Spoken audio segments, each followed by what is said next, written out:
Hello, വേഗം വരുന്ന കർത്താവായ യേശുക്രിസ്തുവിന്റെ നാമത്തിൽ എല്ലാ വിശുദ്ധന്മാർക്കും സ്നേഹവന്ദനം. കർത്താവിൻ്റെ വലിയ കൃപയാൽ നമുക്ക് ഒരു ദിവസം കൂടി, ഒരവസരം കൂടി ദൈവത്തിൻ്റെ വചനത്തിന് മുമ്പിൽ ആയിരിക്കാനും കർത്താവിനെ കേൾക്കുവാനുമുള്ള ഭാഗ്യം നമുക്ക് കർത്താവ് ഒരുക്കി തന്നു. സത്യവചനത്തെ അറിയാൻ നമുക്കൊരു വിശപ്പും ദാഹവും വേണം. നമുക്ക് ലഭിക്കുന്ന പ്രകാശത്തെ നമ്മൾ മുറുകെ പിടിക്കണം. നമുക്ക് ലഭിക്കുന്ന പ്രകാശത്തെ നമ്മൾ തള്ളിക്കളഞ്ഞാൽ കൂടുതലായിട്ടുള്ള പ്രകാശം നമുക്ക് വചനത്തിലൂടെ നമുക്ക് ലഭിക്കുക. അതുകൊണ്ട് കേൾക്കുന്ന വചനങ്ങൾ നിശ്ചയമായും നമ്മുടെ ജീവിതത്തിൽ ആക്കി തീർക്കുവാൻ നമ്മൾ ഉത്സാഹിക്കണം. എനിക്ക് മറ്റുള്ള നിലയിലൊന്നും പോയി സമയം കളയാൻ നിങ്ങളുടെ കൂടെ ഇല്ലാത്തതുകൊണ്ട് മാത്രം ഇത് ഞാൻ വീണ്ടും ആവർത്തിക്കുക. ഞാനൊരു കാര്യം പറയട്ടെ, ദൈവമക്കളെ, നമ്മൾ എന്നും യഥാർത്ഥമായിട്ടും സമയത്തിൻ്റെ അനുസരിച്ചുള്ള വളർച്ച നമുക്കുണ്ടാകുന്നുണ്ടോ? അത് നമ്മൾ പരിശോധിക്കണം. ഇന്ന് ഞാൻ നിങ്ങളോട് പറയാൻ ആഗ്രഹിക്കുന്ന വിഷയം എന്ന് പറഞ്ഞാൽ, ഏത് ആത്മാവിനെയും വിശ്വസിക്കരുത് എന്നൊരു മുന്നറിയിപ്പാണ്. ഇന്ന് പല നിലകളിലുള്ള ആത്മാവിൻ്റെ ശുശ്രൂഷകൾ നമുക്ക് ചുറ്റുപാട് നടക്കുക. യഥാർത്ഥത്തിൽ അത് ദൈവത്തിൻ്റെ ആത്മാവിൻ്റെ ശുശ്രൂഷയാണോ എന്ന് നമ്മൾ വിവേചിച്ചറിയേണ്ടത് ഓരോ വിശുദ്ധന്മാരുടെയും കർത്തവ്യമാണ്. അതുകൊണ്ട് വളരെ വളരെ പറയാനുണ്ട്. സമയത്തിൻ്റെ കുറവുള്ളതുകൊണ്ട് മാത്രം ഞാൻ അതിൻ്റെ പോയിന്റുകൾ മാത്രം നിങ്ങളോട് പെട്ടെന്ന് പറയാം. അപ്പോൾ ഈ കാര്യം ഒരു മുന്നറിയിപ്പായിട്ട് യോഹന്നാന്റെ 1-ാം ലേഖനം 4-ാം അധ്യായം 1-ാം വാക്യത്തിൽ യോഹന്നാൻ പറയുന്ന വാക്യമാണ്. നിങ്ങൾക്ക് ഓർമ്മയുണ്ടാവും. ഞാനത് വായിക്കാം. പ്രിയമുള്ളവരെ, കള്ളപ്രവാചകന്മാർ പലരും ലോകത്തിലേക്ക് പുറപ്പെട്ടിരിക്കാൻ ഏത് ആത്മാവിനെയും വിശ്വസിക്കാതെ ആത്മാക്കൾ ദൈവത്തിൽ നിന്നുള്ളവയോ എന്ന് ശോധന ചെയ്യുവിൻ. അപ്പോൾ ദൈവത്തിൽ നിന്നുള്ള ആത്മാവാണോ ഇത് എന്ന് ശോധന ചെയ്യണം. ഇത് കേട്ടപ്പോൾ തന്നെ നിങ്ങൾക്ക് തോന്നി കാണും, പലരുടെയും സന്ദേശങ്ങൾ കേൾക്കുമ്പോൾ തന്നെ നിങ്ങളിലുള്ള ദൈവത്തിന്റെ ആത്മാവ് നമ്മൾ പറഞ്ഞു കാണും, ഇത് ദൈവാത്മാവിന്റെ ഉപദേശമായിട്ട് തോന്നുന്നില്ലല്ലോ, ഇത് ഏതോ മറ്റൊരു ആത്മാവാണല്ലോ എന്ന് നിങ്ങൾക്ക് തോന്നിയിട്ടുള്ള സന്ദേശങ്ങൾ നിങ്ങൾ പലപ്പോഴും കേട്ടിട്ടില്ലേ? പ്രിയമുള്ളവരെ, നമ്മൾ നിശ്ചയമായിട്ടും ആത്മാക്കളെ വിവേചിക്കണം. നമ്മൾ ദൈവത്തിൽ നിന്നുള്ള ആത്മാവാണോ എന്ന് കാരണം അനവധി ആത്മാക്കളുണ്ട്. കർത്താവിനെ അല്ല അവർ ഉയർത്തുന്നത്, അവര് മറ്റൊരു യേശുവിനെയും മറ്റൊരു സുവിശേഷവും മറ്റൊരു ആത്മാവിനെയും പകരുന്നത്. നമ്മൾ വളരെ ശ്രദ്ധിക്കണേ. ഇതൊക്കെ വചനത്തിൽ മുന്നറിയിപ്പായിട്ട് നമുക്ക് തന്നിട്ടുണ്ട്. എന്നിട്ട് നമ്മൾ എന്ത് ചെയ്യുന്നില്ല? നമ്മളത് ശ്രദ്ധിക്കുന്നില്ല. ഇന്ന് നമുക്കെന്തുവാ? നമുക്ക് ഇച്ചിരി രോഗസൗഖ്യം തരുന്നതും കഷ്ടങ്ങൾ കൂടാതെ സുഖമായിട്ട് ജീവിക്കാനുള്ള വഴികളൊക്കെ തുറന്നു തരുന്ന ദൈവത്തെയാണ് നമ്മൾ ആഗ്രഹിക്കുന്നത്. അതുകൊണ്ട് ഈ വേറൊരു സുവിശേഷക്കാർക്ക് വളരെ സ്വാധീനം വിശ്വാസികളുടെ മധ്യത്തിലുണ്ട്. കർത്താവിന്റെ ദാസൻ 2 കൊരിന്ത്യർ അതിന്റെ 11-ാം അധ്യായം 4-ാം വാക്യത്തിൽ എടുത്തു പറയുന്നുണ്ടല്ലോ. ഞാൻ വായിക്കാം. ഒരുത്തൻ വന്ന് ഞങ്ങൾ പ്രസംഗിക്കാത്ത മറ്റൊരു യേശുവിനെ പ്രസംഗിക്കുകയോ നിങ്ങൾക്ക് ലഭിക്കാത്ത വേറൊരു ആത്മാവെങ്കിലും നിങ്ങൾ കൈക്കൊള്ളാത്ത വേറൊരു സുവിശേഷമെങ്കിലും ലഭിക്കുകയോ ചെയ്യുമ്പോൾ നിങ്ങൾ പൊറുക്കുന്നത് ആശ്ചര്യം. എന്തൊരു മുന്നറിയിപ്പാണ്!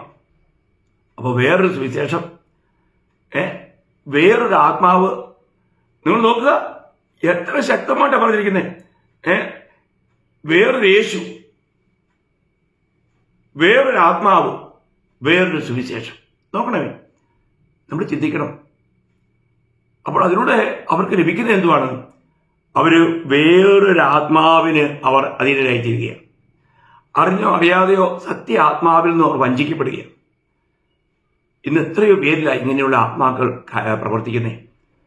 നമ്മൾ ചിന്തിക്കണം, നമ്മൾ യഥാർത്ഥമായും സത്യാത്മാവിലാണോ? ക്രിസ്തുവിന്റെ ആത്മാവ്, നമ്മൾ റോമർ 8:9 എന്താ പറയുന്നത്? ക്രിസ്തുവിന്റെ ആത്മാവില്ലാത്തവൻ അവനുള്ളവനല്ല. അപ്പോൾ ഞാൻ പ്രാപിച്ചത് യഥാർത്ഥമായും ക്രിസ്തുവിന്റെ ആത്മാവാണോ? പുത്രത്വത്തിന്റെ ആത്മാവാണോ?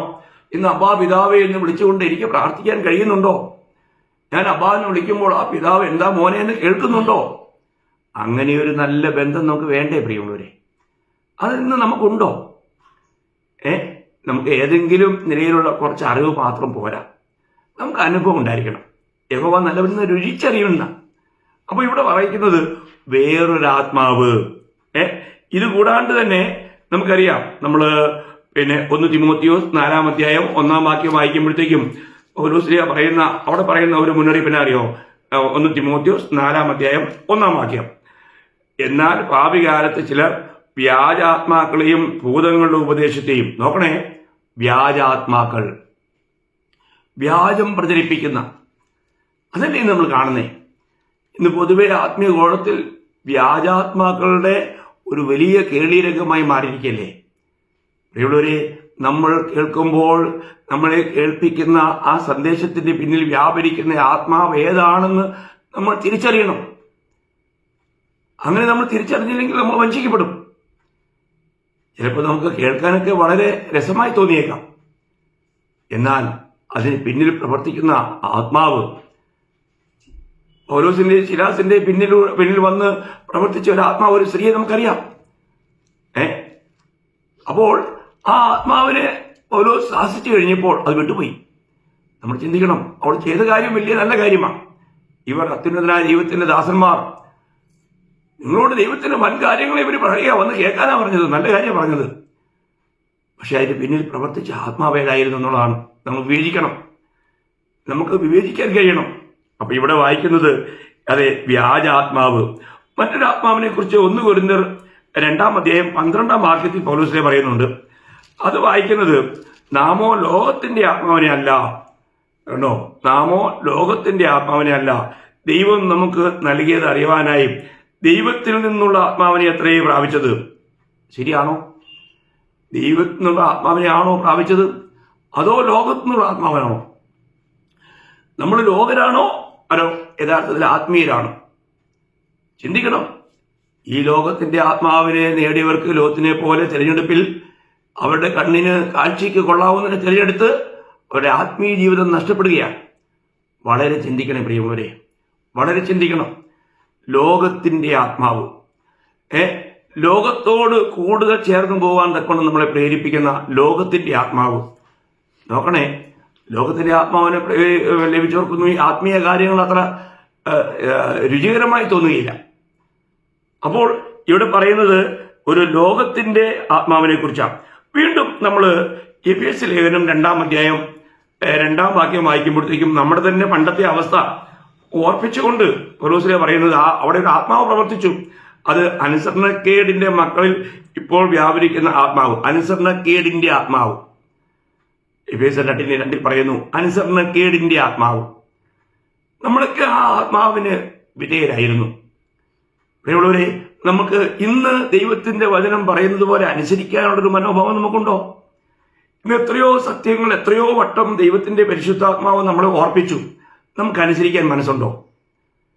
പൗലോസ്ലീഹ 2 കൊരിന്ത്യർ 2-ാം അധ്യായം 9-ാം വാക്യത്തില് കൊരിന്ത് സഭയോട് പറയുമ്പോൾ ഒരു കാര്യം പറയുന്നത് ഇങ്ങനെയാണ്. 2 കൊരിന്ത്യർ 2:9 നിങ്ങൾ സകലത്തിലും അനുസരണമുള്ളവരോ എന്ന് പരീക്ഷിച്ചറിയേണ്ടതിനായി ഞാൻ എഴുതിയിരുന്നത്. നിങ്ങൾ സകലത്തിലും അനുസരണമുള്ളവരോ, അനുസരണത്തിന്റെ ആത്മാവ് നിങ്ങളിൽ ഇപ്പോൾ ഉണ്ടോ എന്നറിയുവാൻ. പ്രിയമുള്ളവരെ, നമ്മൾ രക്ഷിക്കപ്പെട്ടെന്ന് പറഞ്ഞിട്ടും ദൈവത്തിന്റെ വചനത്തിന്റെ സത്യങ്ങൾ അനുസരിക്കാൻ നമ്മൾ തയ്യാറാകുന്നില്ല എങ്കിൽ നമ്മൾ അനുസരണക്കേടിന്റെ ആത്മാവിൽ ജീവിക്കുക. അപ്പോൾ ഇന്ന് നമ്മളെ ഏത് ആത്മാവോ ഭരിക്കുന്നേ? സത്യാത്മാവിന്റെ അനുസരണത്തിലാണോ? സത്യാത്മാവ് നമ്മളെ സകല സത്യത്തിലും വഴി നടത്തും എന്നല്ലേ യോഹന്നാൻ 16:13 വായിക്കുന്നേ? അതെ, സത്യത്തിന്റെ ആത്മാവ് വരുമ്പോൾ അവൻ നമ്മളെ സകല സത്യത്തിലും വഴി നടത്തുന്നേ. എന്നാൽ ഇന്നും ദൈവത്തിന്റെ സത്യം അറിഞ്ഞിട്ടും അതിനെ അനുസരിക്കാൻ തയ്യാറില്ലാത്തവർ, അതിനോടൊരു ഉത്സാഹമില്ലാത്ത, അതിനോടൊരു കൂറില്ലാത്ത ഒരു കൂട്ടം ജനം. എത്ര ദുഃഖകരമാണ് പ്രിയമുള്ളവരെ. നമുക്കിന്ന് ദൈവവചനം കേൾക്കുമ്പോൾ അത് അനുസരിക്കാനുള്ള മനോഭാവം ഉണ്ടോ? കർത്താവ് നമ്മളോട് എന്ത് കാര്യം പറയുന്നെങ്കിലും അത് നമ്മുടെ നന്മയ്ക്ക് വേണ്ടിയിട്ടാണ്. എന്നാൽ നമുക്കതിന് മനസ്സില്ല, നമുക്കത് അനുസരിക്കാനുള്ള ഉത്സാഹമില്ല. അതിന് വലിയ ത്യാഗവും അതിന് ചിലപ്പോൾ കഷ്ടങ്ങളും സഹനങ്ങളും ഒക്കെ ആവശ്യമാണ്. അതിന് നമുക്ക് മനസ്സില്ല.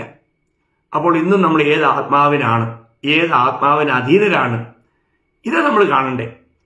നിശ്ചയമായും നമ്മൾ ഏതെങ്കിലും ഒരു ആത്മാവിന് വിധേയപ്പെട്ട ജീവിക്കുന്ന ഏത് സമയത്തും ഒരു വ്യക്തിയിൽ തന്നെ അനേക പ്രകാരത്തിലുള്ള ദുഷ്ടാത്മാക്കൾ വസിക്കുന്നുണ്ടാകാം. അപ്പോൾ നമ്മൾ പൂർണ്ണമായും ദൈവത്തിന്റെ പരിശുദ്ധാത്മാവിന് വിധേയപ്പെട്ടാണോ ഞാൻ ജീവിക്കുന്നതെന്ന് നമ്മൾ ഉറപ്പ് വരുത്തണം പ്രിയമുള്ളവരെ. അപ്പോൾ ഇവിടെ നമ്മൾ വായിച്ചത് അനുസരണക്കേടിന്റെ ആത്മാവെന്ന്. നമുക്കറിയാം, നമ്മൾ സത്യവചനം കേട്ടിട്ട് ഈ വചനങ്ങളെ തള്ളിക്കളഞ്ഞാൽ ദൈവം തന്നെ നമ്മളിലേക്ക് മറ്റൊരാത്മാവിനെ അയക്കുന്ന കാര്യത്തെക്കുറിച്ച് ഞാൻ കഴിഞ്ഞ ദിവസം ഓർപ്പിച്ചു. അതേതാണ്? അത് ഭോഷ്കിന്റെ ആത്മാവ്. എന്താണ്? വ്യാജാത്മാവ്. നമ്മൾ 2 തെസ്സലോനിക്കർ 2-ാം അധ്യായം അതിന്റെ 11-ഉം 12-ഉം വാക്യത്തിലാണ് നമ്മൾ വായിക്കുന്നത്. സത്യത്തെ വിശ്വസിക്കാതെ അനീതിയിൽ രസിക്കുന്ന ഏവർക്കും ന്യായവിധി വരേണ്ടതിന് ദൈവം അവർക്ക് ഫോഷ്ക് വിശ്വസിക്കുമാർ വ്യാജത്തിന്റെ വ്യാപാര ശക്തി അയക്കുന്നു. ഫോഷ്കിന്റെ ആത്മാവ്, വ്യാജത്തിന്റെ ആത്മാവ്. നോക്കുക, ഫോഷ്ക്, വ്യാജം. അല്ല, ഇന്നതൊക്കെയല്ലേ ആൾക്കാർക്ക് ഇന്നത്തെ ആത്മീയ കോളത്തിൽ കാണുന്നതെല്ലാം. ഞാൻ ഇന്ന് നീ ലണ്ടനിലേക്ക് പറക്കുന്നത് കാണുന്നു, നിന്റെ മക്കളെല്ലാം ഇന്ന പോലെ എന്നൊക്കെ പറഞ്ഞുകൊണ്ട് എന്തെല്ലാം ഞാൻ കാണുന്നു. ആരും കാണിച്ചതല്ല പ്രിയമുള്ള, ഇതൊക്കെ വ്യാജാത്മാക്കളുടെ കാര്യമല്ലേ? ഇങ്ങനെയുള്ള ഒരു കാര്യവും ശുശ്രൂഷയൊക്കെ ആരെങ്കിലും ദൈവം ഇന്ന് ഏൽപ്പിച്ചിട്ടുണ്ടോ? ഇതൊക്കെ പറയുന്ന കള്ളപ്രവാചകന്മാരെ കൊണ്ട് ഇന്ന് ആത്മീയ ഗോളം മലിനസമായിരിക്കല്ലേ പ്രിയമുള്ളവരെ? ആര് ഇങ്ങനെയുള്ളവരൊക്കെ നമ്മൾ കൂട്ടായ്മകളിൽ വരുത്താനേ പാടില്ല. എന്നാൽ ഇതൊക്കെ പറഞ്ഞ ആൾക്കാർക്കൊന്നും അത് ഇഷ്ടപ്പെടുകയില്ല. അവർക്ക് ദൈവത്തിന്റെ സത്യവചനമല്ല വേണ്ടേ. ഈ ലോക കാര്യങ്ങളെക്കുറിച്ച് കേൾക്കുവാനും ലോകത്തിന്റെ സമൃദ്ധി, ലോകത്തിൻ്റെതായിരിക്കുന്ന നന്മകൾ, അനുഗ്രഹങ്ങൾ, വിടുതലുകൾ എന്നൊക്കെ പറഞ്ഞുകൊണ്ട് അവർ വഞ്ചിക്കപ്പെടുകയാണ്. നമ്മൾ ചിന്തിക്കണം, നമ്മൾ ഈ കേൾക്കുന്നത് യഥാർത്ഥത്തിലുള്ള സത്യസുവിശേഷമല്ല. നമ്മൾ വേറൊരു ആത്മാവിനെ നമ്മൾ വിധേയപ്പെട്ടുകൊണ്ട് വഞ്ചിക്കപ്പെടുകയാണ്. പ്രിയമുള്ളവരെ, ഈ അല്പായുസ് നമ്മൾ എത്രമാത്രം സൂക്ഷിക്കണം. അതുകൊണ്ടാണ് യോഹന്നാൻ പറഞ്ഞത്, ഏത് ആത്മാവിനെയും വിശ്വസിക്കരുത്. അനേക നിലകളിലുള്ള ആത്മാക്കളുണ്ട്. ഇനിയും നമ്മൾ ഈ വചനം, ഇന്ന് പലർക്കും സത്യവചനം കേൾക്കാനായിട്ട് താല്പര്യം പോലും ഇല്ലാത്തതിന് കാരണം അറിയാവും. അവരുടെ ആത്മാവിനെ നമ്മൾ ശ്രദ്ധിച്ചാൽ മനസ്സിലാവും. അതിനെക്കുറിച്ച് 1 യോഹന്നാൻ 4-ാം അധ്യായം 6-ാം വാക്യം വായിക്കുമ്പോൾ അവിടെ യോഹന്നാൻ പറയുന്നത്, ഞങ്ങൾ ദൈവത്തിൽ നിന്ന് ഉള്ളവരാകുന്നു, ദൈവത്തെ അറിയുന്നവൻ ഞങ്ങളുടെ വാക്ക് കേൾക്കുന്നു, ദൈവത്തിൽ നിന്നല്ലാത്തവൻ ഞങ്ങളുടെ വാക്ക് കേൾക്കുന്നില്ല. സത്യത്തിന്റെ ആത്മാവ് ഏത് എന്നും വഞ്ചനയുടെ ആത്മാവ് ഏത് എന്നും നമുക്ക് ഇതിനാൽ അറിയാം. നോക്കണേ, വളരെ ശ്രദ്ധിക്കണം. നമ്മൾ ഏത് ആത്മാവിലാ? ചിലരോട് ദൈവം പറയാൻ പോകുമ്പോഴത്തേക്ക് എനിക്കിപ്പോൾ സഭയിലെന്ന് പറയും, ഉടനെ നമുക്ക് പോയി കളയും. ലോക കാര്യങ്ങൾക്ക് വേണ്ടിയാണെങ്കിൽ മണിക്കൂറുകൾ ഇരുന്ന് കേൾക്കും. കാരണം അവര് ഏതൊരാത്മാവിലാണ്? ഏത് ആത്മാവിലാണ്? വഞ്ചനയുടെ ആത്മാവിൽ. സത്യത്തിന്റെ ആത്മാവല്ല, വഞ്ചനയുടെ ആത്മാവിൽ. ശ്രദ്ധിക്കണം ദൈവമക്കളെ, നമ്മൾ ഈ അന്ത്യകാലത്ത് നമ്മൾ ഇതൊന്ന് കേൾക്കണം. ഇന്ന് യഥാർത്ഥത്തിൽ സത്യമില്ലാത്ത, സത്യ ആരാധന എന്താന്ന് പോലും അറിയത്തില്ലാത്ത ജനങ്ങൾ അത്രമാത്രം ആത്മീയ ജീവിതത്തിൽ വീണ് കിടക്കുകയല്ലേ, അതപ്പതിച്ചിരിക്കുകയല്ലേ.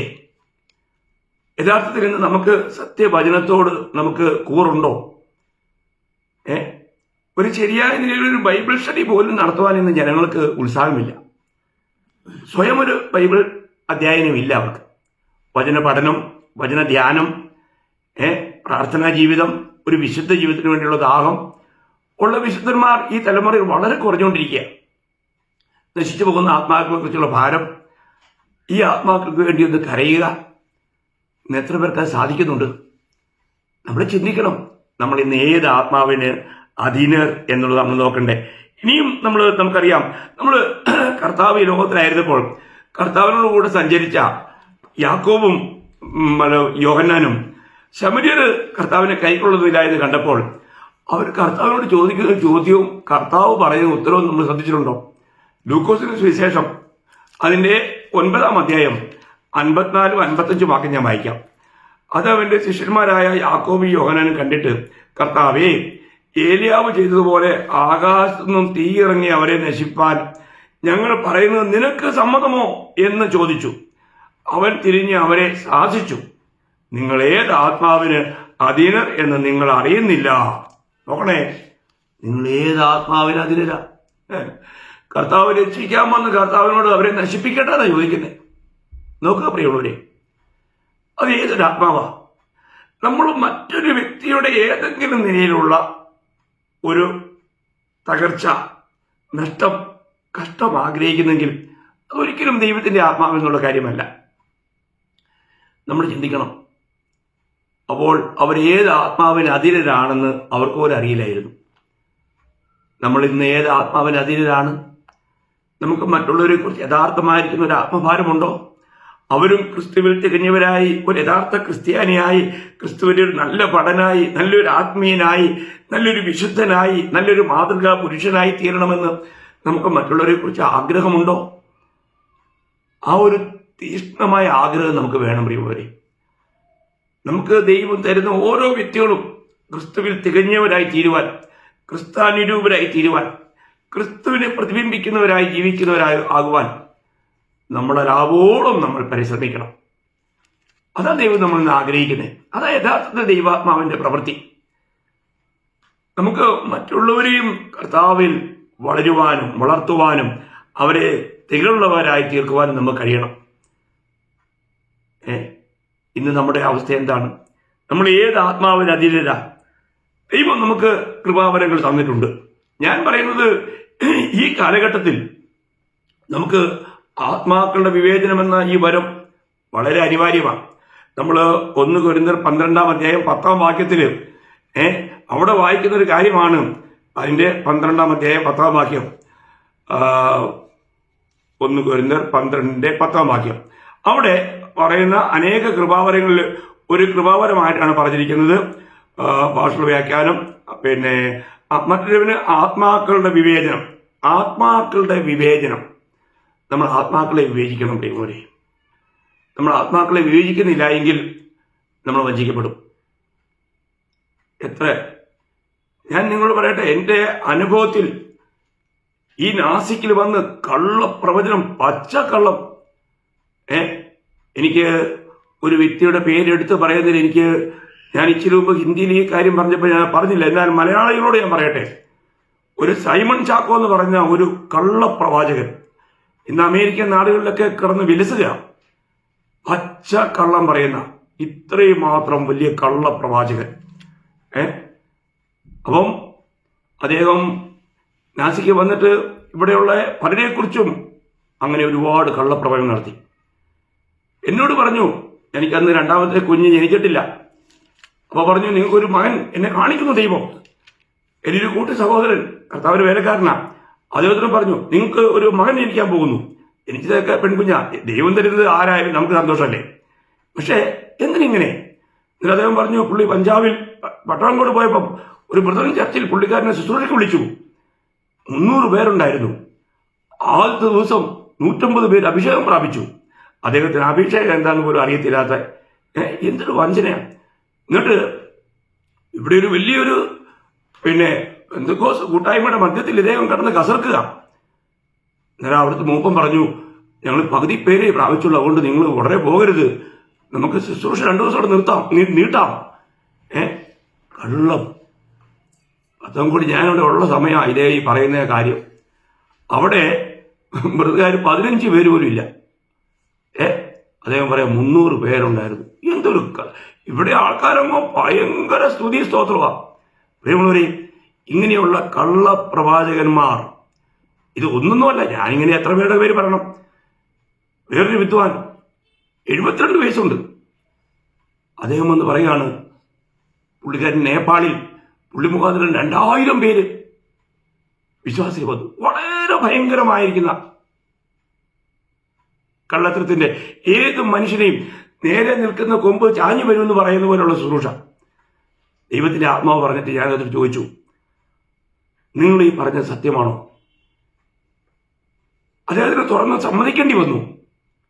അദ്ദേഹം പറഞ്ഞത് കള്ളമാണ്. അതുപോലെ സൈമൺ ചാക്കോ ഇവിടുന്ന് ഓടുകയില്ലേ? ഞാൻ അദ്ദേഹത്തിന് ചോദിച്ചു, ഞാനവിടെ ഉണ്ടായിരുന്ന വിഷയമല്ലേ പറയുമ്പോൾ അദ്ദേഹം ഇവിടുന്ന് മുങ്ങി. ഞാൻ പറയട്ടെ പ്രിയമുള്ളവരെ, നമ്മൾ ഈ ആത്മാക്കളെ വിവേചിക്കണം. ആത്മാക്കളെ വിവേചിക്കുന്നില്ല എങ്കിൽ എത്ര ഭയങ്കരമായിരിക്കുന്ന പച്ചനെയായിരിക്കും പ്രിയമുള്ളവരെ. ഇന്ന് നടക്കുന്നത് മുഴുവനും ഇന്ന് എത്രയോ പേരായി ഇങ്ങനെയുള്ള ഈ ദുരുപദേഷ്ടക്കാരന്മാരിലൂടെ വഞ്ചിക്കപ്പെടുന്നത്. സത്യവചനം അവരുടെ ഇല്ല. എന്നിട്ട് അതും ഇതും പറഞ്ഞ് ഈ പോസ്റ്റിന്റെ ആത്മാവിൽ ജനത്തെ വഞ്ചിക്കുക. അവരിലേക്ക് ഇങ്ങനെ അത് കേൾക്കാനും ഒരുപാട് ജനം ഉണ്ടല്ലോ എന്ന് ഓർക്കുമ്പോഴാണ് ഭയങ്കര ദുഃഖം. നമ്മൾ ആത്മാക്കളെ വിവേചിക്കണേ ദൈവമക്കളെ. ഈ ആത്മാക്കളുടെ വിവേചനം വരെ ഇല്ല എങ്കിൽ എത്രമാത്രം ഭയങ്കരമായിട്ട് വഞ്ചിക്കപ്പെടും. ചിലരാണെങ്കിൽ ഊതി വീഴ്ത്തലും ഉന്തി വീഴ്ത്തലും ടൗലിട്ട് കറക്കി അല്ലെങ്കിൽ കൈവീശി വീഴിക്കുന്ന ഒരുപാട് വീഴ്ത്തലുകൾ, ശുശ്രൂഷകൾ. ഇവിടെയുള്ളവരെ ആത്മീയ ഗോളം എവിടെ വീണു? എവിടെ ചെന്ന് നിൽക്കുന്നു? നമുക്കറിയാം, ഊതിയതായിട്ട് പറഞ്ഞിരിക്കുന്നത് മനുഷ്യരാരും ഊതിയതായിട്ടല്ല ബൈബിള് പറയുന്നത്, ദൈവം ഊതിയതായിട്ടാണ്. നമുക്കറിയാലോ, ഉൽപ്പത്തി പുസ്തകം 2-ാം അധ്യായം അതിന്റെ 7-ാം വാക്യത്തില് ആദാമിന്റെ നമുക്കറിയാം 7-ാം വാക്യം, യഹോവയായ ദൈവം നിലത്തെ പൊടി കൊണ്ട് മനുഷ്യനെ നിർമ്മിച്ചിട്ട് അവന്റെ മൂക്കിൽ ജീവശ്വാസം ഊതി. ആരാ ഊതിയത്? ദൈവം ഊതിയത്. എന്തിനാ ഊതിയത്? ജീവൻ പ്രാപിക്കാൻ. അതുപോലെ ഒരു ഊത്ത് പുതിയ നിയമത്തിലുണ്ട്. നിങ്ങൾക്ക് ഓർമ്മയുണ്ടാകും, യോഹന്നാന്റെ സുവിശേഷം അതിന്റെ 20-ാം അധ്യായം അല്ലേ? യോഹന്നാൻ 20-ന്റെ 22-ാം വാക്യമാണ്. ഇങ്ങനെ പറഞ്ഞ ശേഷം അവൻ അവരുടെ മേൽ ഊതി, അവരോട് പരിശുദ്ധാത്മാവിനെ കൈക്കൊള്ളുവീൻ. അപ്പോൾ ഇവിടെ ശിഷ്യന്മാരുടെ മേൽ ആരാ ഊതിയത്? കർത്താവ് ഊതിയത്. എന്തിനാ? പരിശുദ്ധാത്മാവിനെ പ്രാപിക്കും. അപ്പോൾ പരിശുദ്ധാത്മാവിനെ പ്രാപിക്കാനുള്ള ഉപദേശമൊന്നുമല്ല ഇപ്പൊ അവിടെ പറയുന്നത്, എങ്കിലും ഊതിയ കാര്യമാണ് പറയുന്നത്. അപ്പൊ ഈ 2 സ്ഥലത്ത് ഊതിയത് ആരും മനുഷ്യരല്ല, ദൈവമാണ് ഊതിയത്. എവിടെയെങ്കിലും മനുഷ്യൻ ഊതിയതായിട്ട് ഈ ബൈബിളിലില്ല. അപ്പൊ നോക്കണം, ഈ ഊത്തുകാരൊക്കെ എവിടെ നിന്ന് വന്നതാ? ആരുടെ ശുശ്രൂഷകരാ? മാത്രമല്ല, ഇതിനകത്ത് ഏറ്റവും വലിയ തമാശ, എവിടെയെങ്കിലും നമ്മൾ ദൈവത്തിന്റെ മഹത്വം കാണുമ്പോൾ, ദൈവം ഇടപെടുമ്പോൾ, ദൈവത്തിന്റെ ആ വലിയ വെളിപ്പാടുകൾ ലഭിക്കുമ്പോൾ ആൾക്കാര് ആരും മലന്നു വീണതായിട്ട് ബൈബിളിലില്ല. കമിഴ്ന്ന് വീഴുന്ന കമിഴ്ന്ന് വീണതായിട്ടാണ്. നമുക്കറിയാം, ആദ്യം തന്നെ ഞാൻ യെഹെസ്കേൽ പ്രവചനത്തിലേക്ക് പോവുകയാണെങ്കിൽ നിങ്ങൾക്ക് എല്ലാവർക്കും അറിയാമെന്ന് ഞാൻ വിചാരിക്കുന്നു. യെഹെസ്കേൽ പ്രവചനത്തിൽ തുടർമാനമായിട്ട് അത് കാണാൻ കഴിയും. ഞാൻ അതിന്റെ 1-ാം അധ്യായം യെഹെസ്കേൽ 1-ന്റെ 28-ാം വാക്യത്തിന്റെ ബി പാട്ട് വായിക്കാം. യഹോവയുടെ മഹത്വത്തിന്റെ പ്രത്യക്ഷത ഇങ്ങനെയായിരുന്നു കണ്ടത്. അത് കണ്ടിട്ട് ഞാൻ കവിണ്ണു വീണു. നോക്കണം, ഞാൻ കവിണ്ണു വീണു. ഇത് യെഹെസ്കേൽ തുടർമാനമായിട്ട് അതിന് 3-ന്റെ 23, 43-ന്റെ 3, 44-ന്റെ 4 ഇങ്ങനെ നമുക്ക് അനവധി പ്രാവശ്യം കാണാൻ കഴിയും. ഞാൻ എല്ലാം എടുത്തിപ്പോ വായിക്കുന്നില്ല. പക്ഷെ വീണതെല്ലാം എങ്ങോട്ടാ? പുറകോട്ട് വീഴുന്ന ഒരു വാക്യത്തിലുമില്ല, കവിണ്ണ് വീഴുന്ന. നോക്കണേ. ഇനി ഞാൻ ദൈവത്തിന്റെ പ്രിയപുരുഷൻ എന്ന് പറയുന്ന ദാനിയേലിനെ കുറിച്ച് പറയുമ്പോൾ, ദാനിയേലിന്റെ ജീവിതത്തിലും ദൈവികമായിരിക്കുന്ന ഇങ്ങനെയുള്ള കാര്യം ഉണ്ടായപ്പോൾ അതിന്റെ ദാനിയേൽ 8-ാം അധ്യായം അതിന്റെ 18-ാം വാക്യം. അപ്പോൾ അവിടെ വായിക്കുന്നതും, അവൻ എന്നോട് സംസാരിച്ചു കൊണ്ടിരിക്കുമ്പോൾ ഞാൻ ബോധം കെട്ട് നിലത്ത് കവിണ്ണു വീണു. ഉണ്ടോ? കവിണ്ണു വീണു. പ്രിയമുള്ളവരെ, അത്രമാത്രം അതാണ് ദൈവത്തിന്റെ ആ മഹത്വം കാണുമ്പോൾ ജനങ്ങൾ വീണത് എങ്ങോട്ടാ? കവിണ്ണു വീണു. നോക്കണേ. ഇനി നമുക്ക് എല്ലാവർക്കും സുപരിചിതമാണല്ലോ, അപ്പോസ്തലന്മാരുമായിട്ട് മറുരൂപ മലയിലേക്ക് പോയപ്പോൾ അവിടെ കർത്താവ് വെളിപ്പെട്ടപ്പോൾ അവർക്കുണ്ടായ സംഭവത്തെക്കുറിച്ച് നമ്മൾ മത്തായിയുടെ സുവിശേഷം 17-ാം അധ്യായം 6-ാം വാക്യത്തിൽ വായിക്കുന്നുണ്ട്. ഞാൻ ഒരുപാട് വാക്യങ്ങൾ എടുത്ത് വായിക്കുന്നില്ല, ഞാൻ അതിനെ സംക്ഷേപിച്ച് മാത്രമേ പറയുന്നേ, നമുക്ക് നമ്മുടെ സമയം മാറ്റാൻ വേണ്ടിയിട്ട്. അപ്പോൾ അവിടെ സ്വർഗത്തിൽ നിന്നും പിതാവിന്റെ ഇവൻ എന്റെ പ്രിയപുത്രൻ, ഇവങ്കിൽ ഞാൻ പ്രസാദിച്ചിരിക്കുന്നു, ഇവന് ചെവി കൊടുപ്പിൻ എന്ന ഒരു ശബ്ദവും ഉണ്ടായി. ശിഷ്യന്മാർ അത് കേട്ടിട്ട് ഏറ്റവും ഭയപ്പെട്ട് കവിണ്ണു വീണു. എന്ത് ചെയ്തു? കവിണ്ണു വീണു. ശിഷ്യന്മാർ അത് കേട്ടിട്ട് കവിണ്ണു വീണെന്ന നമ്മൾ ചിന്തിക്കണം. ഇനി നമുക്കറിയാമല്ലോ, നമുക്ക് വെളിപ്പാട് പുസ്തകം എല്ലാവർക്കും സുപരിചിതമായ ഒരു കാര്യമാണ്.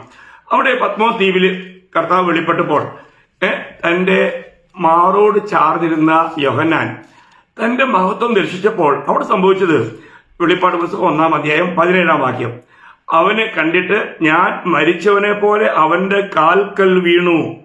നോക്കണം, അവന്റെ കാൽക്കൽ താൻ വീണു. അവിടെ എല്ലാം നമ്മൾ വായിക്കുന്നത് കമന്ന് വീണു എന്ന, കമന്ന് വീണു എന്ന. ഇനി ഞാനൊരു കാര്യം പറയാം. ഈ ദൈവസഭയിൽ വരുമ്പോൾ യഥാർത്ഥ ആത്മീയ ശുശ്രൂഷ ഉള്ളിടത്ത് ദൈവത്തിന്റെ ആത്മാവിന്റെ പ്രവൃത്തി ഈ വചനം കേൾക്കുന്നവർ തന്നെ പാവബോധമുണ്ടായിട്ട് കവിഞ്ഞു വീഴും. അത് നമ്മൾ കൂട്ടായ്മയിലൊക്കെ അനുഭവിക്കുന്ന കാര്യമാണ്. ഇതിനെക്കുറിച്ചും വചനത്തിൽ പറയുന്നുണ്ട്. അവർ വീഴുന്നത് പുറകോട്ടല്ല, മുമ്പോട്ടാ. അത് 1 കൊരിന്ത്യർ അതിന്റെ 14-ാം അധ്യായം അതിന്റെ 24-25 വാക്യങ്ങൾ വായിക്കുമ്പോൾ, എല്ലാവരും പ്രവചിക്കുന്നുവെങ്കിലോ അവിശ്വാസിയോ ആത്മാവില്ലാത്തവനോ അകത്ത് വന്നാൽ എല്ലാവരുടെയും വാക്കിനാലും അവന് പാപബോധം വരും. അവൻ എല്ലാവരാലും വിവേചിക്കപ്പെടും. അവന്റെ ഹൃദയ രഹസ്യങ്ങളും വെളിപ്പെട്ടു വരും. അങ്ങനെ അവൻ കവിണ്ണു വീണ്, കണ്ടോ, അവൻ കവിണ്ണു വീണ് ദൈവം വാസ്തവമായി നിങ്ങളുടെ ഇടയിൽ ഉണ്ട് എന്ന് ഏറ്റുപറഞ്ഞ് ദൈവത്തെ നമസ്കരിക്കും. കവിണ്ണു വീഴുന്ന പറഞ്ഞു. ആത്മീയ ശുശ്രൂഷ നടക്കുന്നിടത്ത് പോലും ജനങ്ങൾ കടന്നു വരുമ്പോൾ അവർ കവിണ്ണു വീഴുകയില്ല. എന്നാൽ ഈ മലർന്നു വീഴുന്ന കാര്യവും വചനത്തിൽ പറഞ്ഞിട്ടില്ലെന്നല്ല, പറഞ്ഞിട്ടുണ്ട്. പക്ഷെ അത് ദൈവത്തിന്റെ ശിക്ഷാവിധിയായിട്ടാണ് പറഞ്ഞിരിക്കുന്നത്. അത് ദൈവത്തിന്റെ, അപ്പൊ ഈ മലർന്നു വീഴുന്നവനെല്ലാം ദൈവത്തിന്റെ ശിക്ഷാവിധിയുടെ പാത്രമാണെന്നുള്ളതിന്റെ ഒരു തെളിവാണ്. അത് നമുക്ക് കാണണമെങ്കിൽ നമ്മൾ ആദ്യം തന്നെ ഉൽപ്പത്തി പുസ്തകം 49-ാം അധ്യായത്തിലേക്ക് വരികയാണെങ്കിൽ അതിന്റെ 17-ാം വാക്യത്തില്, ഉൽപ്പത്തി പുസ്തകം അതിന്റെ 49-ാം അധ്യായം അതിന്റെ 17-ാം വാക്യത്തിന്റെ അവസാനം ഇവിടെ വായിക്കുന്നത്, ദാൻ വഴിയിൽ ഒരു പാമ്പും പാതയിൽ ഒരു സർപ്പവുമാകുന്നു. അവൻ കുതിരയുടെ കുതികാൽ കടിക്കും. പുറത്ത് കയറിയവൻ മലർന്നു വീഴും. എങ്ങനെ വീഴും? മലർന്നു വീഴും. നോക്കണം, ഒരു പിശാചിന്റെ കടിയേറ്റവൻ മലർന്നു വീഴും. അതാ അതിന്റെ വാസ്തവം. അതിനെക്കുറിച്ച് നമുക്ക് ഏശയ്യാ പ്രവചനം പഴയ നിയമത്തിലെ സുവിശേഷമാണല്ലോ. അതിന്റെ 28-ാം അധ്യായം 13-ാം വാക്യം നമ്മൾ വായിക്കുമ്പോൾ അവിടെ വായിക്കുന്നത് വളരെ രസമാണ്. നോക്കൂ, ആകയാൽ അവർ ചെന്ന് പിറകോട്ട് വീണ് തകർന്ന് കുടുക്കിൽ അകപ്പെട്ട് പിടിപ്പെടും. നോക്കണം, എന്താണ്? അവർ ചെന്ന് പിറകോട്ട് വീണ് തകർന്ന് കുടുക്കിൽ. ഇത് കുടുക്ക, പ്രിയമുള്ളവരെ, ഇത് കുടുക്ക. ഇങ്ങനെ വീണിട്ട് ഞങ്ങൾ അത് കണ്ട് ഇത് കണ്ടതൊക്കെ പറഞ്ഞ് കള്ളം പറഞ്ഞ് രക്ഷപ്പെടാതെ, കള്ളം പറഞ്ഞ് മനുഷ്യരെ കളിപ്പിക്കാതെ പുറകോട്ട് വീഴുന്നത് അതൊരു കെണിയാ. അത് പിശാചിന്റെ ഒരു വലിയ തന്ത്രമാണ്. അവർ ആ കെണിയിൽ പെടുകയാ. ഇനി കേൾക്കണോ? ഇനിയും 1 ശമൂവേൽ അതിന്റെ 4-ാം അധ്യായം നമുക്കറിയാം. ഏലി പുരോഹിതനെ കുറിച്ച് ദൈവത്തിന്റെ വചനം ഉണ്ടായതാണ്. എന്നാൽ ഇവിടെ ഈ ഏലിക്ക് സംഭവിച്ച എന്താ അറിയോ? 1 ശമൂവേൽ 4-ാം അധ്യായം അതിന്റെ 18-ാം വാക്യം ഞാൻ വായിക്കാം. 18-ാം വാക്യം, ദൈവത്തിന്റെ പെട്ടകത്തിന്റെ വസ്തുത പറഞ്ഞപ്പോൾ ഏലി പടിവാതിക്കൽ ആസനത്തിൽ നിന്നും പുറകോട്ട് വീണ് കഴുത്തൊടിഞ്ഞ് മരിച്ചു. കണ്ടോ, പുറകോട്ട് വീണ് കഴുത്തൊടിഞ്ഞ് മരിച്ചു. നമ്മളൊരു കാര്യം മനസ്സിലാക്കേണ്ടത്, ഇവിടെയെല്ലാം നമുക്ക് വ്യക്തമായിട്ടും മനസ്സിലാക്കാൻ കഴിയുന്ന ഒരു കാര്യം, ഈ പുറകോട്ട് വീഴുന്ന ഇന്നത്തെ ഈ ഊതി വീഴ്ത്തിലും ഉന്തി വീഴ്ത്തിലും ഒക്കെ പ്രിയമുള്ളവരെ, അത് തികച്ചും പൈശാചികമാണ്. തികച്ചും ആത്മീയമായിട്ട് ആരെങ്കിലും കണക്കാക്കിയിട്ടുണ്ടെങ്കിൽ നിങ്ങൾ വഞ്ചിക്കപ്പെട്ടു. നിങ്ങൾ വളരെയധികം ശത്രുവിന്റെ കെണിയിൽ പെട്ട് കഴിഞ്ഞിരിക്കുന്നു. നിങ്ങളും അങ്ങനെ വീണ വ്യക്തി ആയിരിക്കാം എന്നെ കേൾക്കുന്ന നിങ്ങൾ. യഥാർത്ഥമായിട്ടും ആത്മാർത്ഥമായിട്ട് നിങ്ങളത് സമ്മതിക്കുമെന്ന് ഞാൻ വിശ്വസിക്കുക. നിങ്ങൾ വാസ്തവത്തിൽ വഞ്ചിക്കപ്പെടുകയല്ലേ? ഇന്ന് നിങ്ങളുടെ ആത്മീയ അവസ്ഥ എങ്ങനെയുണ്ട്? ദൈവത്തിന് വേണ്ടിയുള്ള വിശപ്പും ദാഹം എങ്ങനെയുണ്ട്?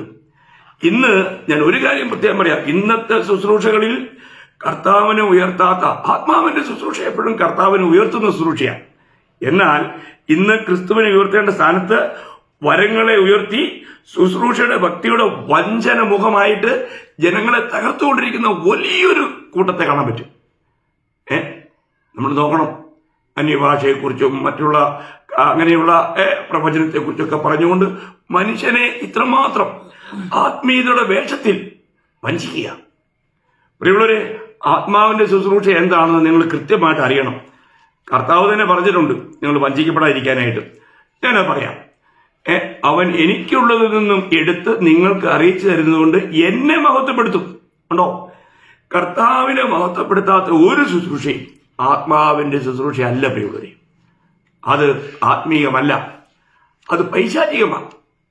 നമുക്ക് കർത്താവിനെ ഉയർത്തുവാൻ കഴിയുന്നില്ല എങ്കിൽ നമുക്ക് മറ്റുള്ളവരിലേക്ക് കർത്താവിന് പകരുവാൻ കഴിയുന്നില്ല എങ്കിൽ, മറ്റുള്ളവരെ ക്രിസ്തുവിൽ തികഞ്ഞവരാക്കി നിർത്താൻ കഴിയുന്നില്ല എങ്കിൽ, ഇതെല്ലാം ഭക്തിയുടെ വേഷം ധരിച്ച കപടതയുടെ മുഖങ്ങളാണ്. ഇവയെല്ലാം വാസ്തവത്തിൽ മനുഷ്യനെ വഞ്ചിക്കുക. നിങ്ങളൊരു തുറന്ന മനസ്സോടെ നിങ്ങൾ ഈ വചനങ്ങൾ കേൾക്കണേ. വഞ്ചിക്കപ്പെടരുതേ പ്രിയമുള്ളവരെ. വളരെ ഭാരമുണ്ട്. ഇന്നത്തെ ആത്മീയഗോളം എന്തുമാത്രം തകർന്ന് താളടിയാകുകയാണ്. കർത്താവ് ഓർപ്പിച്ച ഒരു വാക്യം കൂടി മത്തായിയുടെ സുവിശേഷം 7-ാം അധ്യായം 20-ാം വാക്യത്തിൽ നിന്ന് പറഞ്ഞുകൊണ്ട് ഞാൻ ഇന്നത്തെ ഈ സന്ദേശം ഇവിടെ അവസാനിപ്പിക്കാനായിട്ട് ആഗ്രഹിക്കുന്നു. നിങ്ങൾ ശ്രദ്ധിക്കുക. ആകയാൽ അവരുടെ ഫലത്താൽ നിങ്ങൾ അവരെ തിരിച്ചറിയും. ആകയാൽ അവരുടെ ഫലത്താൽ നിങ്ങൾ അവരെ തിരിച്ചറിയും. അതല്ലേ പ്രിയമുള്ളവരെ സത്യം. അവരുടെ ഫലത്താൽ നമ്മൾ തിരിച്ചറിയണം.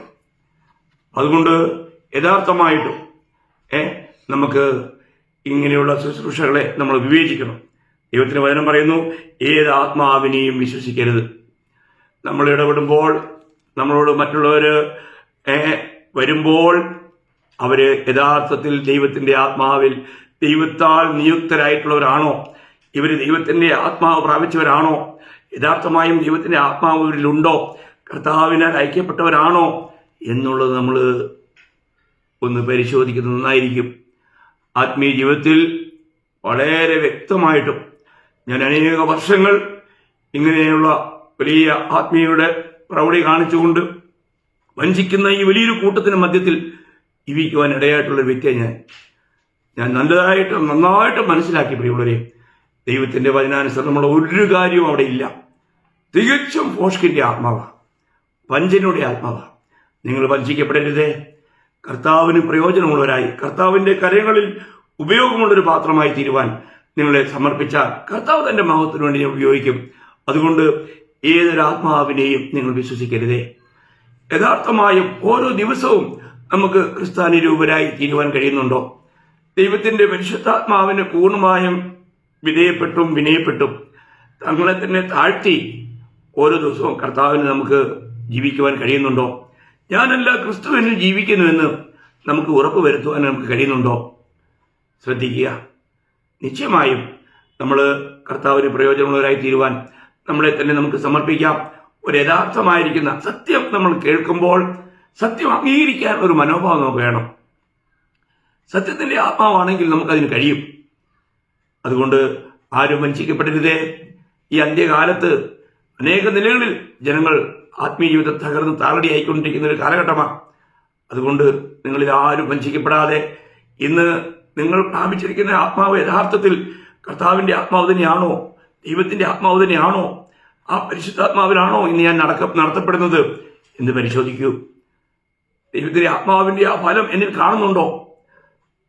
യഥാർത്ഥമായും കർത്താവ് എന്നിലൂടെ മഹത്വം എടുക്കുന്നുണ്ടോ? എനിക്ക് എന്റെ കർത്താവിനെ ഉയർത്തി കാണിക്കാൻ കഴിയുന്നുണ്ടോ? ഈ വിഷയങ്ങൾ നമ്മൾ പരിശോധിക്കണം. ദൈവമായ കർത്താവ് നിങ്ങൾക്ക് സത്യവചനം മനസ്സിലാക്കുവാനും ഈ യഥാർത്ഥ സത്യത്തിന്റെ പാതയിൽ ജീവിച്ച് കർത്താവിന്റെ വരവിന് വേണ്ടി ഒരു കാത്തിരിപ്പാനും കർത്താവ് വചനങ്ങളാൽ നിങ്ങളെ ധാരാളമായി സഹായിക്കട്ടെ. കർത്താവിന് മാത്രം മഹത്വം ഉണ്ടാകട്ടെ. ആമേൻ.